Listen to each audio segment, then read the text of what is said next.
The laughter started the moment Sarah Mitchell said the words. It was supposed to be a harmless icebreaker, a silly team activity during the company's Friday morning meeting at Brightstone Marketing in Chicago. The HR manager had stood at the front of the conference room with a cheerful grin and asked everyone to answer one light-hearted question. If you had to choose a work husband or work wife in the office, she said, who would it be? People laughed, some groaned, and others shouted playful answers across the room. It was the kind of joke that filled offices everywhere, nothing serious, just a way to start the day. When it was Sarah's turn, she paused. Sarah was known around the office as quiet but dependable. She always finished projects early, helped new employees settle in, and never joined the gossip at lunch. People respected her work, but they didn't know her very well. She looked around the room, then calmly said one name, Daniel. The laughter exploded instantly. Daniel Torres sat at the far end of the table, nearly hidden behind his laptop. He was the company's IT technician, soft-spoken, awkward in meetings, and often the target of jokes because he preferred fixing computers to chatting at the coffee machine. Someone muttered, seriously. Another coworker laughed. You picked him. Daniel's face turned red as he stared down at his keyboard. But Sarah didn't laugh with them. She simply said, yes, Daniel. The room buzzed with teasing comments. A few people joked that Sarah must have a strange sense of humor. Others whispered that she could have picked someone more impressive. Daniel stayed silent. What none of them knew was that Sarah wasn't joking at all. 2 weeks earlier, Sarah had stayed late at the office, preparing a major presentation for a client, worth millions to the company. The entire building had been almost empty. Her laptop suddenly crashed. Every file she had worked on for days disappeared. Panic had washed over her. The presentation was scheduled for the next morning.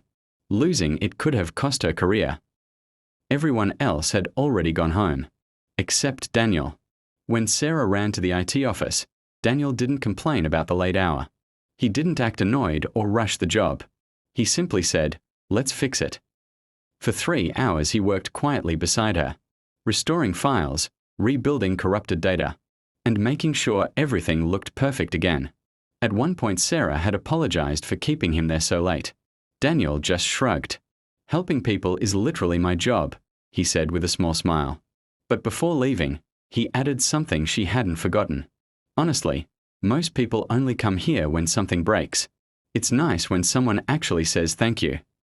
Sarah had noticed the tired look in his eyes, and the empty sandwich wrapper on his desk. So she had quietly ordered dinner for both of them and stayed while he finished fixing everything. That night she realized something simple. Daniel was the kindest person in the building. Back in the conference room, the laughter slowly faded as the meeting continued. But a few people kept whispering. By mid-morning, Sarah and Daniel were both called to the HR office. The request seemed strange. When they walked in, the HR manager looked uncomfortable. 2 senior executives were sitting behind the desk with serious expressions. One of them folded his arms. Sarah, he began, your comment during the meeting has raised concerns. Sarah blinked. Concerns? Yes, the other executive said, referring to a coworker as a work husband may create an inappropriate workplace dynamic. Daniel looked horrified. It was just a joke activity, he said quickly. But the executives weren't smiling. They explained that the company was trying to maintain a strictly professional environment. A few employees had complained that the comment made them uncomfortable. Then they delivered the news. Both Sarah and Daniel were being terminated effective immediately. The words hung in the air like a bad dream. Daniel's face went pale. Sarah sat very still. You're firing us, she repeated slowly, for answering a team-building question. The executives insisted it was about maintaining company standards. Daniel looked crushed. Losing the job would be devastating for him.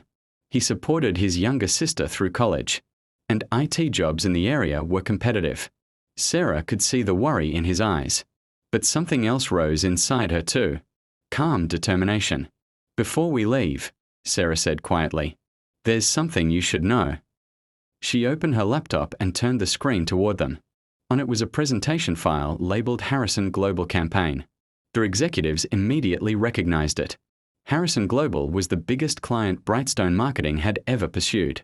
The contract was worth millions, and Sarah had been leading the project. I finalized the campaign this morning, Sarah explained. The client presentation is scheduled for this afternoon. The executives nodded impatiently. Yes, and... Sarah closed the laptop. Well, she said calmly, you just fired the only two people who know how it works. Daniel blinked in surprise. Sarah continued, her voice steady. Daniel built the custom software system that runs the analytics for the campaign. Without it, the presentation won't function. The room went silent. And I'm the one presenting it. The executives exchanged nervous looks. You can't be serious, one of them said. Sarah met his eyes. I am. A long pause followed. Finally, the HR manager spoke carefully. Perhaps. We acted too quickly. Daniel stared at the floor, unsure what to say. Sarah stood up. It's okay, she said gently. Decisions have consequences. She turned to Daniel. Come on. They walked out of the office together. By noon, the entire building knew what had happened. Employees whispered in hallways as Sarah and Daniel packed their things. Some felt guilty for laughing earlier. Others were shocked the company had taken the joke so seriously. As they reached the elevator, Daniel finally spoke. I'm really sorry, he said quietly. This is my fault. Sarah looked at him, surprised. How is this your fault? If you hadn't picked me this morning, none of this would have happened. Sarah smiled. I picked you because you deserved it. Daniel looked confused. You stayed 3 hours to help someone who barely knew you, she said. You didn't complain. You didn't ask for anything in return. She shrugged.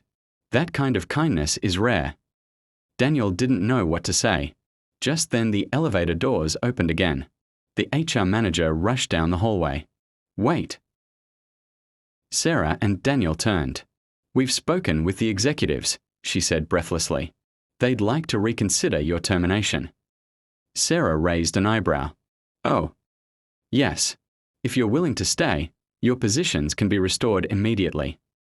Daniel looked hopeful, but Sarah asked a different question. What about respect?